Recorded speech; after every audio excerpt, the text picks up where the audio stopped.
So guys, let's continue about bone. I'll be talking about bone growth. Okay.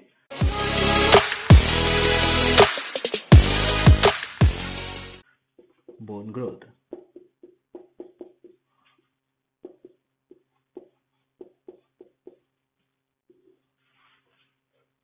So this bone begins to form in utero stage of pregnancy, following first 8 weeks of fertilization. Following first 8 weeks of pregnancy.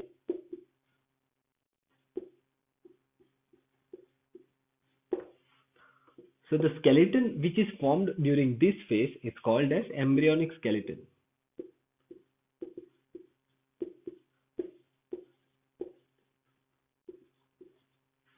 Okay. So this embryonic skeleton is formed by mesenchyma cell, which is a connective tissue cell, which is also called as skeletal template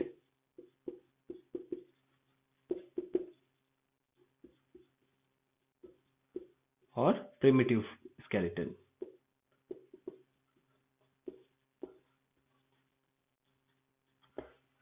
Okay. So this primitive skeleton is formed into a matured bone by the process called as ossification. So I have explained you about ossification. So this ossification are of two types.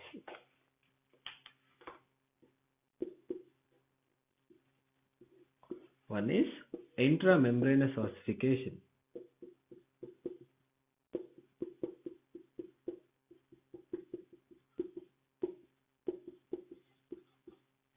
Ossification. Now, what is this intramembranous ossification? Intramembranous ossification is a process of formation of bone directly within the mesenchyma cell. So, it is formed directly within the mesenchyma cell.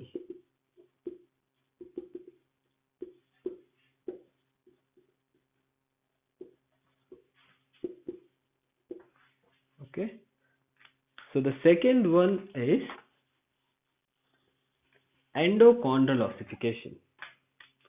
Second one is endochondral ossification.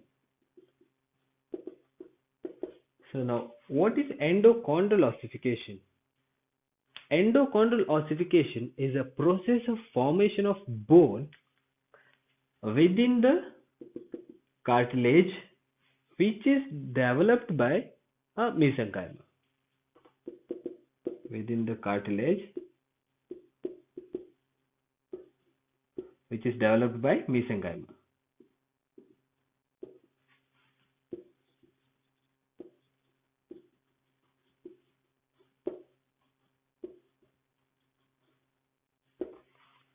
So that is developed by mesenchyma.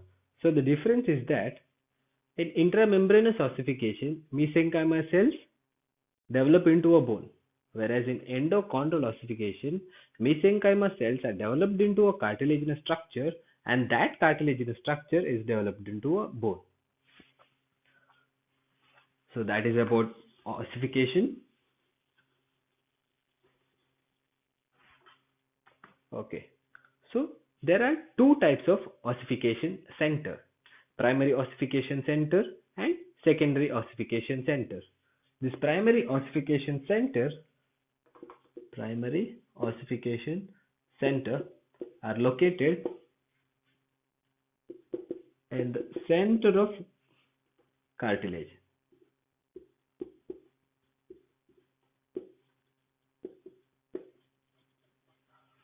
Okay, and the secondary ossification center located at the epiphyseal end plate.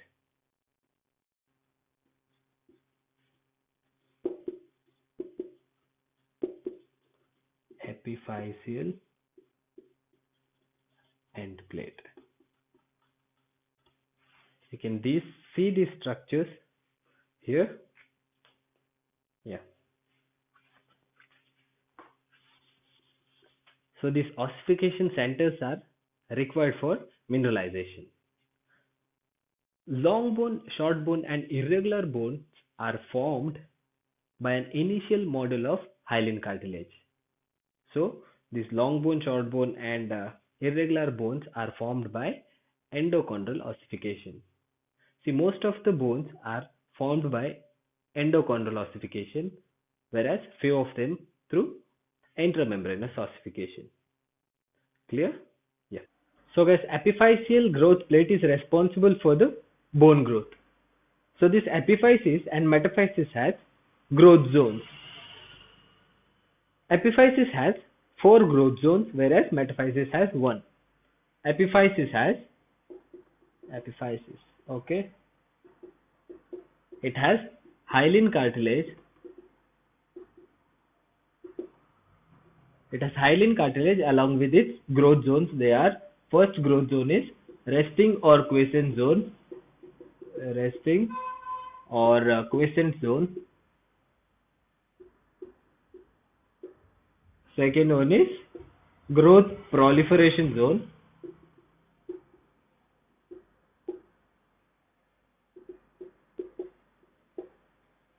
Third one is hypertrophic zone.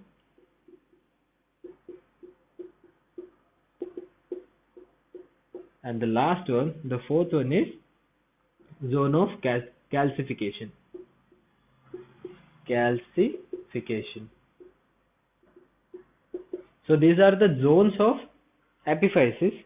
When it comes to metaphysis, metaphysis has one zone of growth, that is metaphysis. It has one growth zone, that is zone of ossification. Zone of ossification. So let's see about this in a picture. So as you can see the picture, growth plate and changes in chondrocytes is seen. So what are these chondrocytes? Chondrocytes are cartilage cells which are responsible for the production and maintenance of the cartilaginous matrix, and it mainly contains collagen and proteoglycans.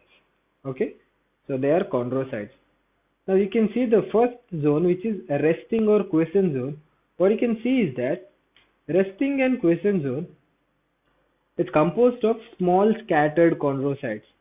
The cells which you can see, they are the chondrocytes which are small and scattered. Okay, they have very low cell production rate, which is called as low proliferation rate. Okay, when it comes to the structure, it is closest to epiphysis. So that's about the resting or quiescent zone. Coming for the second zone, which is growth or proliferation zone, it has larger chondrocytes, as you can see in the picture, and they are arranged like the chondrocytes, which are arranged like stack of coins. These chondrocytes divide by mitosis. Okay, mitosis. They divide by mitosis and are responsible for the longitudinal growth of the bone. So longitudinal growth of the bone is because of growth proliferation zone. Okay, so coming to the third zone, which is hypertrophic zone. Hypertrophic zone, as you can see, consists large maturing chondrocytes. Those chondrocytes are large and they are maturing chondrocytes which migrate towards the metaphysis, and there is no new growth at this zone. Coming to the fourth zone of epiphysis, which is calcification zone. It is the final zone of growth plate with only few thick cells, those chondrocytes. Okay, through endochondral ossification, these cells in this zone become ossified and forms a new diaphysis, which is your shaft of the bone. Fine, that's about zones of epiphysis. Coming for one zone of metaphysis, which is zone of ossification. They are seen in spongy bones. That's why the chondrocyte changes are seen as primary spongiosa and secondary spongiosa. So this is about the epiphyseal growth plate. So guys, talking about bone maturity. When the bone get matured.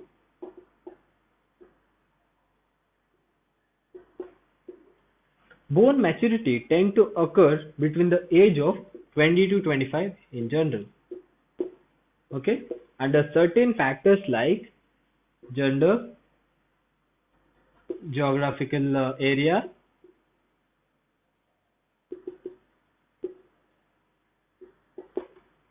socio-economic status, nourishment.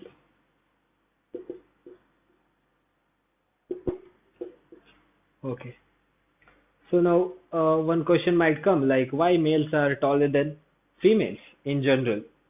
Because these females occur puberty earlier than males, so there is more time in males for bone to get matured. So that's why males are taller than females.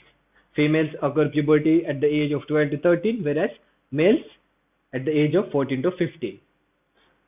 So due to hormonal changes, these females tend to reduce bone maturity time.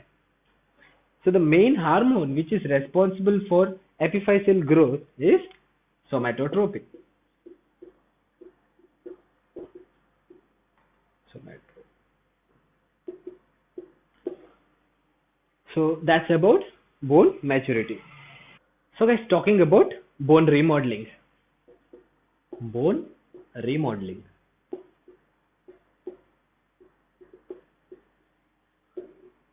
Bone remodeling is required because once the bone is formed and matured, the old bone cells should be replaced by new bone cells. That's why bone remodeling is required. So this happens through the help of cells like osteoblasts and osteoclasts. Osteoblasts and osteoclasts. Osteoblasts are responsible for bone formation, whereas osteoclasts are responsible for bone resorption. So the functions of bone remodeling includes mineralization of calcium and other minerals in a skeletal tissue to maintain the homeostasis of bone. So the other functions like this remodeling helps to sustain different types of forces, which are physical forces or internal forces, and loads and other kind of stress. So once the bone is fractured, it needs to be remodeled. So it is possible because of giving certain amount of rest and exercise, mainly loaded exercise. So in case of other than fracture, in case of adults who are going for weighted exercise, I would prefer you to go for weighted exercise after attaining 24 or 25 years of age, because giving enough time for bone maturity is important. Once the bone is matured, you can go for weighted exercises to have healthier and stronger bones. So that's about bone remodeling. Guys, if it's worth watching, do like, share, and subscribe to my channel. Catch you in the next topic. Until then, keep moving. Have good vibe.